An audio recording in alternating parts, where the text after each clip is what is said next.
Jeff here with the Country Blend, host of the Bluegrass Brunch, and I have the honor and the privilege today of speaking with Missy Raines. Missy, how are you? I am well. It's great to be here with you, Jeff. Thanks. Yeah, thank you for your time. I appreciate it. Now, Missy's playing at Space here in Evanston this evening, and it's all supporting your new album, Highlander. Yes. So it's a great album. How did you come up with the title? What is the meaning of the title for the new album? You know, I love that you asked because the band is called Allegheny, which is in part because of where I'm from, the Allegheny Mountains of West Virginia. But the Highlander part, it is the Highlands of the Allegheny Highlands as well. But the Highlander part also has, it's kind of literal because it is it's sort of a nod to the traditional side of my musical history. You know, this album is undeniably a bluegrass album in my opinion. 100%. Oh, 100%. And so there's that sort of that like connotation of that tradition speaking out in the word Highlander. But there's also, for me, I've always had a very wide lens view of bluegrass. Yeah. And so I thought about it, and I thought I almost liken it in a way to being on top of a mountain, or maybe sort of looking down, not looking down, but just having this wide view of the genre of bluegrass, and embracing all that it is, and then hopefully creating something that speaks to my voice, that's added to the whole chorus of this big genre that I see bluegrass as. So in a way, Highlander is sort of speaks to that. It's just about sort of being kind of a 30,000-foot view of what's possible, and I wanted to allow myself that space to do that. Now, I also wanted very much this, as I said, to be a really bluegrass framed album. So I definitely sort of put markers around that.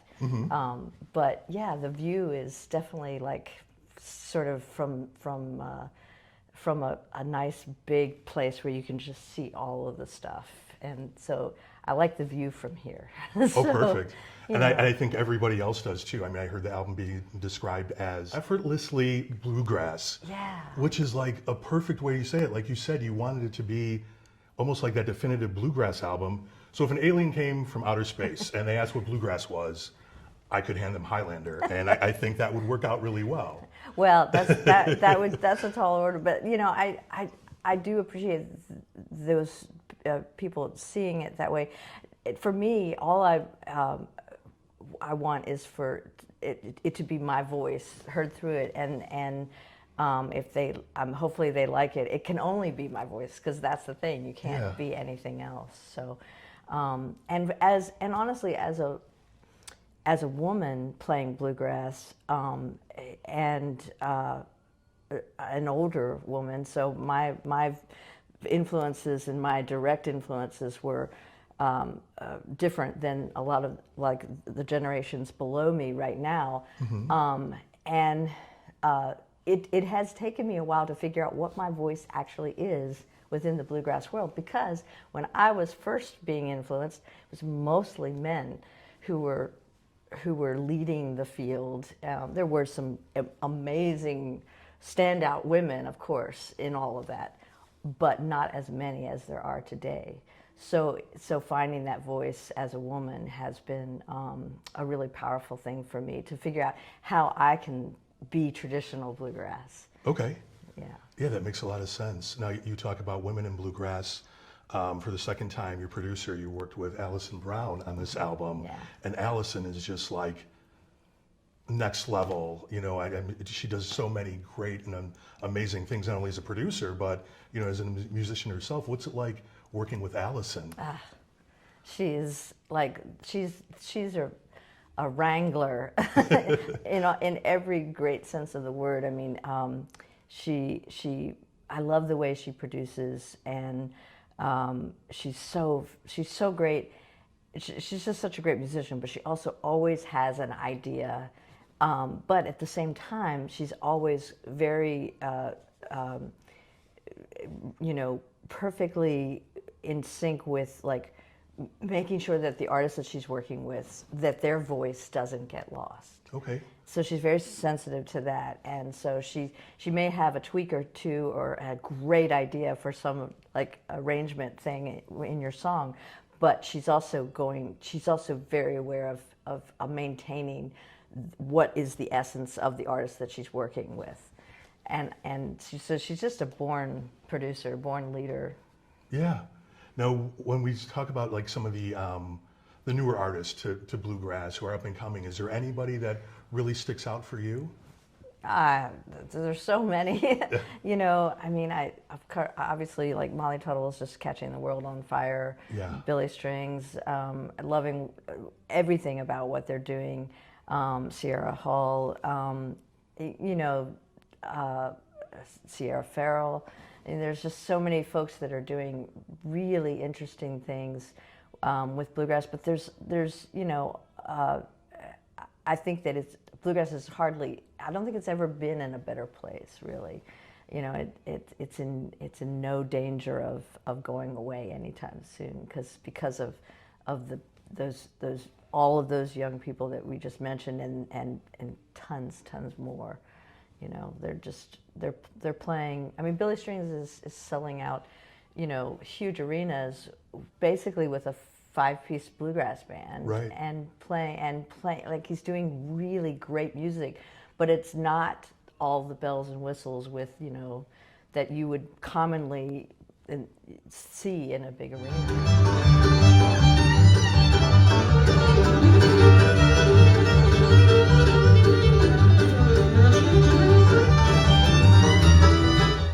There definitely is, what I think a lot of folks would agree that there are signature things and licks and a vocabulary that is associated with the earliest of most traditional bluegrass stuff that was recorded and played, and it's signifiers, but it's okay to say, yeah, this definitely is like bluegrass. But I think that also at the very same time as all those first generation legends were playing, each of them, I'm talking like Bill Monroe and the Osmond brothers and Mac Wiseman and Ralph Stanley, the Stanley brothers, and so on. All of those people were doing their own music. And in other words, none of them were trying to play what Bill Monroe was playing, right. Because they were individual artists themselves. And in fact, I've had the opportunity to know several of those folks. I played with Mac Wiseman. I knew Sonny and Bobby and of the Osmond brothers and talked with them. I had a chance to interview them about this very thing, and they didn't see themselves as actually bluegrass players, because bluegrass for them, they were there when people started banding the word around as to describe the music. Well, it just happened that bluegrass was the name of Bill Monroe's band. Mm-hmm. And so then they associated that name to the music, which was fine, and it's lasted all these years. But I think the individual artist was still present then as it is now. It was absolutely present then, because that's why we have all this rich history, is based on the individuality, innovation of all of these artists. So we still have that today. We have all these artists who are being innovative and doing their own thing, and it all fits under that tent. And I think that's what people need to remember, is that, in my mind, that bluegrass can be individual. And we may all draw from the same well, but we're all going to, hopefully have an individual voice in it. It continues to evolve. It continues to evolve. It always has. And that's how we got folks like Sam Bush and Tony Rice, J.D. Crowe. Those were second generation folks that came, and they were influenced by those first guys but they did, and they learned at their feet, but then they did their thing and started things like Newgrass and which led to eventually to what they call jamgrass and all those things. But that's how you get there. It's from people learning and paying tribute to the tradition, but then you always have to have people who are leading the way and creating their own voice. Yeah. Because then you get people like the Punch Brothers, and you get, folks who, again, they're creating their own thing and making bluegrass bigger. 100%. So is there anybody outside of the bluegrass genre that is a big musical influence for you? Yeah, I mean, through the years there have been. I mean, I was exposed early on to like some jazz through bluegrass doors, actually, because Tony Rice and David Grisman started messing around with what they ended up calling dog music and that sort of thing.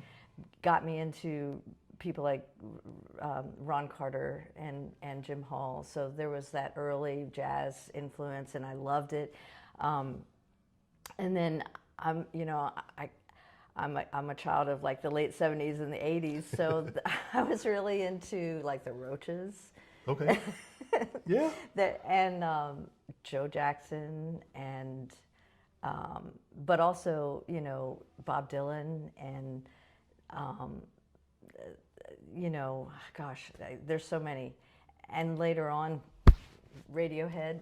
Yeah, there you go. I mean, that's awesome. Yeah, so I've always tried, I love a lot of things, and so there have been significant folks that have influenced me. Shelby Lynn, as I started singing more in my career, Bonnie Raitt, people like that. Someday to learn I've been doomed, I've been doomed, how long? So this year you're also going to be playing Merle Fest Yeah. in Wilkesboro, North Carolina. You've played before. Yes. And what is that experience like playing for Merle Fest? It is truly like a very coveted event that everyone wants to play. And I had the opportunity to play it, of course, when Doc was still alive. And I was a part of, I've done it with a few bands, and I also got to be a part of Girls for Merle, which was set with Lori Lewis and Rhonda Vincent and Claire Lynch and Sally Van Meter and Allison Brown and Doc Watson. And Yeah. we got to play together, and it was just a set called Girls for Merle for Doc's son Merle, for whom the festival is named. And so anytime to be in the presence of the great Doc Watson is just a really a special thing.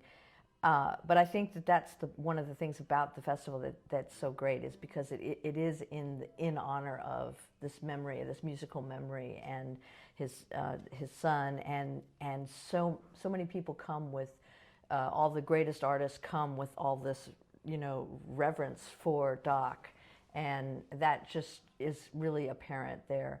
There's always just such a great lineup of music. I usually hear several bands that I've not ever even heard about maybe at that event. So it's a pretty special place. Excellent. So yeah, if you're available to check that out, it sounds like something that you need to put on your calendar for sure. Yeah, and the event itself is just handled really well. As an audience member, you can everything is just it's just put together really well and well organized and clean and lots of great food. And so I've never actually attended it as an audience person, because I've always had the fortune of playing. But I can tell, I can look out there and say, like, man, that looks like a lot of fun. They've got areas for kids to do stuff, and it's and lots of stages and something for everyone. Yeah, and it's all for a good cause. Yeah. That's the most important thing. Yeah. Excellent. Well, Missy, thank you so much for your time. I appreciate it. Absolutely. The new album, Highlander, you need to check it out. It is bluegrass perfection.